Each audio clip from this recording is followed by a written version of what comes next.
అందరికీ శుభోదయం. చంద్రబాబు నాయుడు నిన్న అసెంబ్లీలో లా అండ్ ఆర్డర్ మీద ఒక వైట్ పేపర్ ఇచ్చాడు. ఈ వైట్ పేపర్ మీద మాట్లాడుతున్న సందర్భంలో పాబ్లో ఎస్కోబార్ అని ఒక పేరు తీసుకున్నాడు. జగన్మోహన్ రెడ్డితోటి పోల్చాడు, లేక ఆయనతోటి జగన్మోహన్ రెడ్డిని పోల్చాడు. ఎవరి పాబ్లో ఎస్కోబార్? ఎందుకు చంద్రబాబు నాయుడు ఆయన్ని జగన్మోహన్ రెడ్డిని ఆయనతోటి పోల్చాడు? చాలా చరిత్ర ఉంది పాబ్లో ఎస్కోబార్కి. జగన్లో ఎస్కోబార్లో కొన్ని కామన్ లక్షణాలు ఉన్నాయి. పాబ్లో ఎస్కోబార్ పూర్తి పేరు పాబ్లో ఎమిలియో ఎస్కోబార్ గవేరియా. ఈ కొలంబియా అనేది సౌత్ అమెరికన్ కంట్రీ. ఆ కంట్రీ ఎప్పటి నుంచో డ్రగ్స్కి చాలా ప్రసిద్ధి. అంటే అక్కడి నుంచి డ్రగ్స్, మాదక ద్రవ్యాలన్నీ కూడా సప్లై అవుతుంటాయి, ఎస్పెషల్లీ అమెరికాకి. అక్కడ ఒక పేద కుటుంబంలో జన్మించాడు ఎస్కోబారు. తర్వాత ఒక డ్రగ్ లార్డ్గా ఎదిగాడు. మెడలిన్ అనేటువంటి ఒక ప్రాంతంలో అతను తన నేర సామ్రాజ్యాన్ని స్థాపించాడు. మెడలిన్ కార్టెల్ అంటారు దాన్ని. కార్టెల్ అంటే ఒక ముఠా లాంటిది అనుకోండి. ఈ మాదక ద్రవ్యాల ముఠా అన్నమాట. ఆ ముఠాకి డ్రగ్ లార్డ్గా ఎదిగాడు. ఎదగడం అంటే మామూలుగా కాదు, సామాన్యంగా కాదు. లక్షల కోట్లు సంపాదించాడు ఆ రోజుల్లో. ఇది మాదక ద్రవ్యాల సప్లై ద్వారా. అదేమీ అంత ఈజీగా అయ్యే పని కాదు. ఆ క్రమంలో ఓ పెద్ద నేర సామ్రాజ్యాన్ని స్థాపించాడు. ఎవరైనా ఎదురు తిరిగితే చంపేయటం, పోలీసులను పూర్తిగా కంట్రోల్లోకి తెచ్చుకోవటం, గవర్నమెంట్ అఫీషియల్స్ అందరినీ కూడా భయభ్రాంతులు చేయడం, మొత్తం కొలంబియాలో గవర్నమెంట్లో ఉన్న అన్ని వ్యవస్థల మీద కూడా అతను పెత్తనం చేశాడు. ప్రధానంగా భయపెట్టాడు. అది భయపెట్టడం ద్వారా అతన్ని అందరినీ కంట్రోల్లోకి తీసుకున్నాడు. అది జగన్మోహన్ రెడ్డితో ఉన్నటువంటి ఒక కామన్ లక్షణం.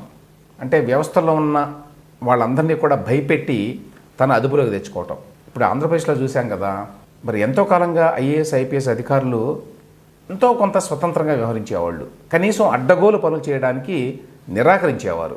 అట్లాంటిది జగన్మోహన్ రెడ్డి వచ్చిన తర్వాత మహామహులు అనుకున్నటువంటి ఐఏఎస్ ఐపీఎస్ అధికారులందరూ కూడా తల ఒగ్గి ఆయన ఏదంటే చెప్పారు. అదేవిధంగా జ్యుడిషియరీ విషయంలో కూడా పాబ్లో ఎస్కోబార్ పేరు చాలా ప్రముఖంగా వినిపిస్తుంది. ఎందుకంటే కంప్లీట్గా కొలంబియాలో జ్యుడిషియరీని కంట్రోల్ చేశాడు. తనకు వ్యతిరేకంగా లేక తన వాళ్ళకి వ్యతిరేకంగా ఏమైనా తీర్పులు వస్తే ఆ జడ్జీలని, ప్రాసిక్యూటర్లని అందరినీ బెదిరించేవాడు. అతను ఏ స్థాయిలో డబ్బు సంపాదించాడు అంటే, ఒక దశలోనట ఎంత క్యాష్ వచ్చి పడేదంటే అతనికి, ఎస్పెషల్లీ కాలిఫోర్నియా, ఫ్లోరిడా ఇట్లాంటి ఆ బోర్డర్ రాష్ట్రాలకి సప్లై చేసేవాళ్ళు. కొకెయిన్ కింగ్ అంటారు పాబ్లో ఎస్కోబార్ని. ఎంత డబ్బు వచ్చి పడేదంటే వాటిని లెక్కేయడానికి పెద్ద పెద్ద మిషన్లు తీసుకొచ్చి పెట్టేవాళ్ళు. దానికి అవి డజన్ల కొద్దీ మనుషులను పెట్టేవాళ్ళట వాటిని కౌంట్ చేయడానికి. అది మిషన్ల ద్వారా.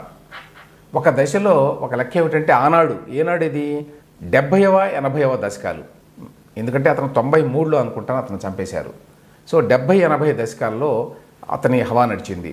ఆ టైంలో రోజు వచ్చేటువంటి డబ్బుని లెక్కబెట్టి వాటిని కట్టలు కట్టాలి కదా. ఒక $1,00,000 ఒక కట్ట కట్టాలి. ఆ విధంగా కట్టలు కట్టడానికి, రబ్బర్ బ్యాండ్లు కొనడానికి అప్పట్లో ప్రతిరోజు మన కరెన్సీలో ఇప్పటి విలువలో 10 లక్షల రూపాయలు అయ్యేదట. 10 లక్షల రూపాయలు ఓన్లీ ఆ రబ్బర్ బ్యాండ్లు కొనుగోలు చేసేవాళ్ళు ప్రతిరోజు. ఎందుకు?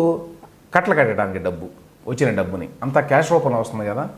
ఆ స్థాయిలో అతను అప్పట్లో $30 బిలియన్ డబ్బును సంపాదించాడని ఒక అంచనా.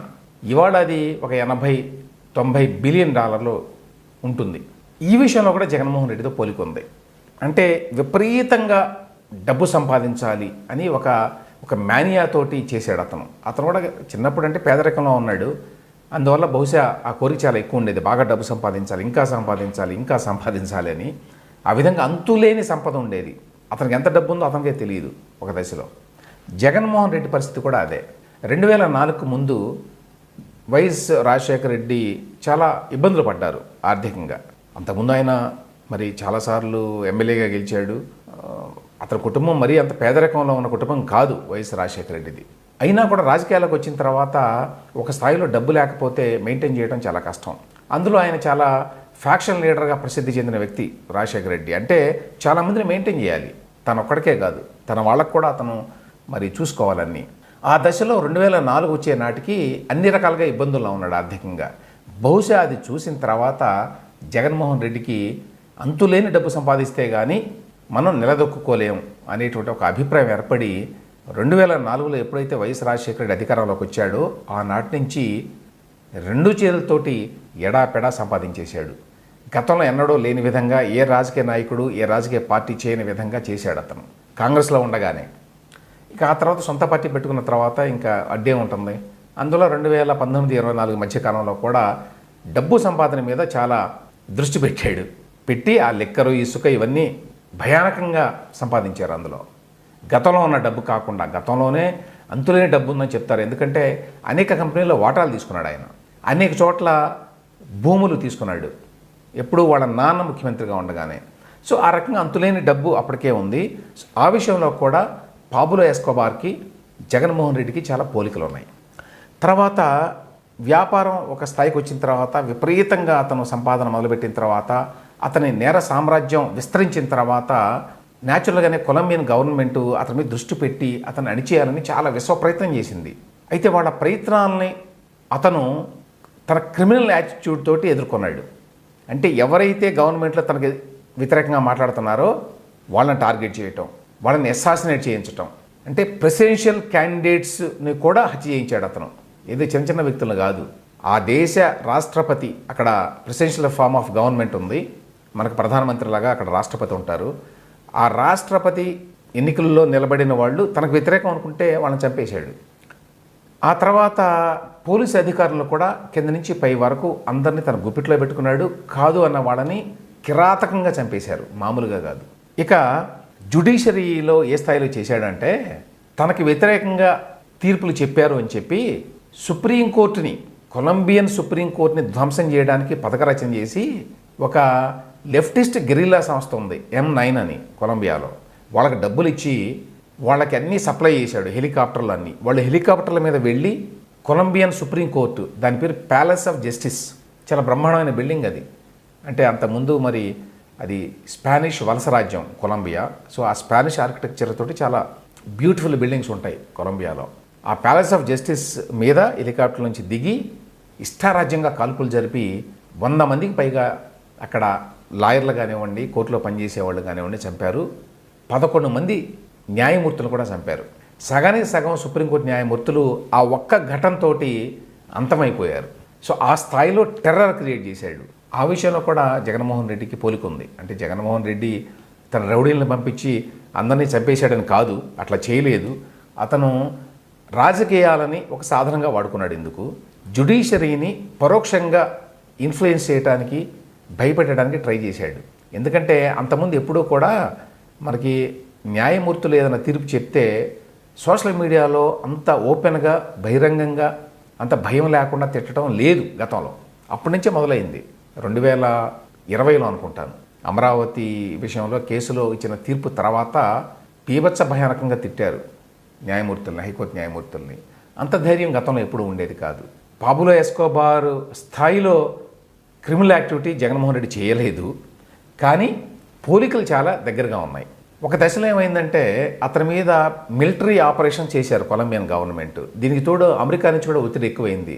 అమెరికా వాళ్ళు ఏంటి, ఇతను చేసేటువంటి ఈ డ్రగ్ వ్యాపారం వల్ల తమ దేశంలోకి పెద్ద ఎత్తున డ్రగ్స్ వచ్చి మొత్తం సర్వనాశనం అయిపోతుంది దేశం అని చెప్పి వాళ్ళు చాలా ఒత్తిడి పెంచారు. పెంచడమే కాదు, ఎక్స్ట్రాడిషన్ ట్రీటీ ఒకటి చేసుకున్నారు కొలంబియా తోటి. అంటే ఏంటి, పాబ్లో ఎస్కోబార్ లాంటి వాళ్ళని ఎవరినైనా కూడా పట్టుకుంటే అక్కడ గవర్నమెంట్ వాళ్ళని యునైటెడ్ స్టేట్స్ గవర్నమెంట్కి అప్పచెప్పాలి. ఎందుకంటే ఆ దేశానికి వ్యతిరేకంగా కూడా కొన్ని నేరాలు చేశారనే ఆరోపణలు కనుక ఉంటే ఆ దేశంలో, ఆ దేశానికి పంపిస్తే వాళ్ళు అక్కడ విచారించి శిక్ష వేస్తారు ముందు. ఆ శిక్ష అనుభవించిన తర్వాతే మళ్ళీ కొలంబియాకి రావాలి, ఒకవేళ మిగిలింటే టైము. అది ఎక్స్ట్రాడిషన్ ట్రీటీ అన్నమాట. అది చేసుకున్నది కొలంబియా ప్రభుత్వం. దానికి కోపం వచ్చి ఆయన సుప్రీంకోర్టు బిల్డింగ్ మీద, ఆ జడ్జెస్ మీద అటాక్ చేసింది. ఆ రకమైన తీర్పిస్తారా అంటే అది కోర్టులో వేస్తే ముందు వాళ్ళు చెల్లుతుందన్నారు. ఫస్ట్ అక్కడ ప్రెసిడెంట్ మీద హత్యాయత్నం చేశారు, ఆ రకమైన చట్టం చేసినందుకు. సుప్రీంకోర్టు వాళ్ళు దాన్ని ఓకే అన్నందుకు గాను వాళ్ళ మీద కూడా దాడి చేశాడు. అంటే ఎవరు కాదంటే వాళ్ళ మీద దాడి చేయడం అనమాట. ఆ విషయంలో పోలికలు ఉన్నాయి మళ్ళీ జగన్మోహన్ రెడ్డి గారికి పాబ్లో ఎస్కోబార్ తోటి. ఇతను ఒక దశలో ఏం చేశాడంటే ఒక ప్రెసిడెన్షియల్ క్యాండిడేట్ని హత్య చేసిన తర్వాత ఆ పార్టీకి ఇంకొక క్యాండిడేట్ వచ్చాడు. ఆయన ఒక విమానంలో వెళ్తున్నాడని చెప్పి తెలిసి ఆ విమానాన్ని పీల్చివేశాడు పాబ్లో ఎస్కోబార్. అయితే అదృష్టవశాత్తు ఆయన ఆ ప్రెసిడెన్షియల్ క్యాండిడేట్ ఆ విమానంలో ఎక్కల ఆ రోజు. కానీ అందులో చనిపోయారు, 170 మంది ఏమో చనిపోయారు. అందులో 3 అమెరికన్స్ కూడా ఉన్నారు. సో దానికి బదులుగా మాకు ఇతను అప్పచెప్పాలి, మేము ఇతన్ని ప్రాసిక్యూట్ చేయాలి మా దేశంలో అని చెప్పి అమెరికా పట్టుబట్టిందనమాట. అప్పటి నుంచి అమెరికన్ గవర్నమెంట్ ఏజెన్సీస్ అన్నీ కూడా ఇతను వెంటపడిని కొలంబియాలో వాళ్ళంతా కూడా దిగి ఇతని కోసం అన్వేషణ మొదలుపెట్టారు. డిఈఏ అంటారు, అంటే డ్రగ్స్కి సంబంధించినటువంటి ఒక ఎన్ఫోర్స్మెంట్ ఏజెన్సీ ఉంటుంది. ఆ ఎన్ఫోర్స్మెంట్ ఏజెన్సీ అధికారులు పర్మనెంట్గా కొలంబియాలో ఉండి ఇతని యొక్క ఆనుపానులు కనుక్కోవడానికి కొలంబియన్ గవర్నమెంట్ కూడా సహాయం చేసేవాళ్ళు. ఇతను పట్టుకోవడానికి ఒక ప్రత్యేకమైన దళాన్ని ఏర్పాటు చేశారు, ఒక మిలిటరీ దళాన్ని. ఒక దశలో ఇతను పట్టుకున్నారు, కోర్టులో పెట్టారు. అప్పుడు ఏమైందంటే, ఏ స్థాయిలో అతను మొత్తం వ్యవస్థల మీద అదుపు తెచ్చుకున్నాడంటే, పాబ్లో ఎస్కోబార్ మీరు శిక్ష వేశారు 5 ఏళ్ల పాటు, 5 ఏళ్ళు జైల్లో ఉండాలి అని. నేను మీ జైల్లో ఉండను, నేనే ఒక జైలు కట్టుకుంటా, ఆ జైల్లో నేను ఉంటా. అది ఎక్కడ కట్టుకుంటానో కూడా చెప్పాడు. విచిత్రం ఏంటంటే కొలంబియన్ గవర్నమెంట్ దానికి ఒప్పుకుంది. లేకపోతే అతను పట్టుకోవడం అసాధ్యం, అతను తప్పించుకుపోతాడు, ఇంకా నేర కార్యకలాపాలు ఇంకా పెరుగుతాయి. కనీసం ఒక ఒప్పందం చేసుకుంటే ఇతనితోటి మరి కొంత కంట్రోల్లో ఉంటాడేమో అనే ఉద్దేశంతో వాళ్ళు ఒప్పందం చేసుకున్నారు. ఏమిటి, తనకిష్టమైన చోట తనకిష్టమైనట్టుగా తన డబ్బులతో తాను ఒక జైలు కట్టుకుంటాడు, ఆ జైల్లో ఉంటాడు తన మనుషులతోటి. ఆ విధంగా జైలు కట్టుకున్నాడు భారీ ఎత్తున. అందులో బయట ఉంటే ఏ రకమైన సౌకర్యాలు ఉంటాయో అన్ని సౌకర్యాలు పెట్టుకున్నాడు, సకల సౌకర్యాలు తన సొంత డబ్బుతోటే పెట్టుకున్నాడు. బయట మాత్రం కొలంబియన్ పోలీసు ఉంటారు అంతే పేరుకి, లోపలంతా వాళ్ళ మనుషులు ఉంటారు. తాను, తన కుటుంబం, తన పిల్లలు అందరితో కలిసి అతను ఉండేవాడు. కానీ అక్కడ కూడా ఎక్కువ కాలం ఉండలేక తప్పించుకుని వెళ్ళాడు. వెళ్ళిన తర్వాత అతని వెంట ఆ పర్స్యూట్ చేసి చివరికి ఈ అమెరికన్ డిఈఏ ఆఫీసర్స్తో కలిసి కొలంబియన్ పోలీసు అతన్ని పట్టుకొని చంపేశారు 1993లో. ఎస్కోబార్ అంటే ఒక లెజెండ్గా తర్వాత పేరు వచ్చింది. ఒక క్రిమినల్ లార్డ్ కింద ఏ విధంగా ఒక మొత్తం వ్యవస్థని, ఒక దేశాన్ని గడగడలాడించవచ్చు అని చెప్పడానికి ఉదాహరణగా పాబ్లో ఎస్కోబార్ని చెప్తారు అప్పటికి ఇప్పటికీ. అతని మీద డజన్ల కొద్దీ టెలివిజన్ సీరియల్స్, పుస్తకాలు, సినిమాలు వచ్చినాయి. చాలామంది బహుశా నెట్ఫ్లిక్స్లో నార్కోస్ అని ఒక సిరీస్ ఉంది, ఆ సిరీస్ చూసుంటారు. అది అమెరికన్ సిరీసు. దాంతోపాటు యాక్చువల్గా మీకు కొలంబియన్ టెలివిజన్ సిరీస్ కూడా ఉంటాయి. చాలా బ్రహ్మాండమైన సిరీసు, మొత్తం కళ్ళకు కట్టినట్టుగా చూపిస్తారు ఏ స్థాయిలో ఒక వ్యవస్థని ఒక వ్యక్తి కంట్రోల్ చేయొచ్చని. ఇక్కడ ఇంకొక గమ్మత్తైన పోలిక ఏమిటంటే జగన్మోహన్ రెడ్డికి, పాబ్లో ఎస్కోబార్కి, ఒకటి క్రిమినల్ యాక్టివిటీలో, క్రిమినల్ మనస్తత్వంలో, 2 అంతులేని డబ్బు సంపాదనలో, 3 అన్ని వ్యవస్థల్లో కూడా క్రిమినల్ ఎలిమెంట్ని చొప్పించడంలో, 4 అన్ని వ్యవస్థల్ని బెదిరించడం ద్వారా కంట్రోల్ చేయడంలో, తర్వాత వీళ్ళు వాళ్ళు అని లేకుండా ఎవరినైనా సరే, పాబ్లో ఎస్కోబార్ అయితేనేమో పెద్ద ఎత్తున హత్యలు చేయించాడు, జగన్మోహన్ రెడ్డి ఆ విధంగా హత్యలు చేయించాడు అని చెప్పలేం. కానీ అన్ని వ్యవస్థల్లో ఉన్నటువంటి వ్యక్తుల్ని, ముఖ్యమైన వ్యక్తుల్ని అతను తన గుప్పిట్లోకి తీసుకోగలిగాడు. అంటే భయాన్ని చొప్పించడం ద్వారా, ఫియర్ అన్నమాట, ఫియర్ ఫ్యాక్టర్ అనేదాన్ని బాగా క్రియేట్ చేయగలిగాడు జగన్మోహన్ రెడ్డి. దాంతోపాటు ఇంకొక పోలిక ఏమిటంటే పాబ్లో ఎస్కోబార్కి రాబిన్హుడ్ ఇమేజ్ ఉండేది. రాబిన్హుడ్ అనేది చాలామంది వినుంటారు, అంటే డబ్బులు ఉన్న వాళ్ళ దగ్గర కొట్టేసి పేదవాళ్ళకి పంచడం అన్నమాట. జగన్మోహన్ రెడ్డి చూడండి, అధికారంలోకి వచ్చిన తర్వాత చాలా అరాచకాలు చేసిన, ఎవరికి మరి డబ్బులు సంపాదించుకునేటువంటి అవకాశాలు లేకుండా తాను తన చుట్టూ ఉన్న వాళ్ళకి మాత్రమే అవకాశాలు కల్పించడం అనేది ఏదైతే ఉందో అది పాబ్లో ఎస్కోబార్ చేసేవాడు. తన చుట్టూ ఉన్నవాళ్ళు మాత్రం ఎక్కడైనా అంత అడ్డగోలుగైనా డబ్బులు సంపాదించవచ్చు. మామూలు ప్రజలకు అవకాశం ఉండదు ఒకటి, కానీ అదే టైంలో మామూలు పేదల కోసం అతను డబ్బు వెదజల్లేవాడు. మెడలిన్ అనేటువంటి ప్లేసు అతను ఎక్కడైతే ఉంటాడో ఆ ప్లేసులో అందరూ కూడా పాబ్లో ఎస్కోబార్ అభిమానులు. ఎందుకంటే అతను ఎవరొచ్చి అడిగినా డబ్బులు ఇస్తాడు, కట్టలు డబ్బులు ఇచ్చేవాడు. అక్కడ ఏ వ్యవస్థలు, ఏ సంస్థలు ఏమున్నా సరే స్థానికంగా ఆ ప్రాంతంలో వాళ్ళందరికీ సాయం చేయడానికి అతను ఎప్పుడు వెనుకాడేవాడు కాదు. ఆ కారణం చేత నిజానికి ఎస్కోబార్ చాలా కాలం తప్పించుకోగలిగాడు కూడా. అతన్ని ఎంత పట్టుకోవడానికి ట్రై చేసినా పట్టుకోలేకపోయారు. జగన్మోహన్ రెడ్డి కూడా అధికారంలోకి వచ్చిన తర్వాత పేదల కోసం ఉచితాలు అని చెప్పి కొన్ని కార్యక్రమాలు పెట్టి వాటి వరకు మాత్రం సక్రమంగా అందించడానికి ప్రయత్నించాడు, అందులో సందేహం లేదు. ఆ షీల్డ్ తోటి, ఆ కవర్ తోటి అతను అరాచకాలు చేశాడు. ఎస్కోబార్ కూడా అంతే. ఒకవైపున రాబిన్హుడ్ ఇమేజ్ ఉంటుంది, ఇంకో వైపున అడ్డగోలుగా జనాన్ని చంపటం, ఈ డ్రగ్స్ వ్యాపారం చేయటం, వ్యవస్థలన్నింటినీ గుప్పిట్లో తీసుకోవటం, ఇవన్నీ చేశాడు. ఎస్కోబార్ కూడా రాజకీయాలకు వెళ్ళాడు. ఒక దశలో అతను మన ఎంపీలాగా అక్కడ ఎంపీ అయ్యాడు, అక్కడ పార్లమెంట్లో. వాళ్ళు కాంగ్రెస్ అంటారు దాన్ని. అయితే ఇతన్ని డిస్క్వాలిఫై చేశారు తర్వాత ఇతనుకున్న నేర చరిత్ర కారణంగా.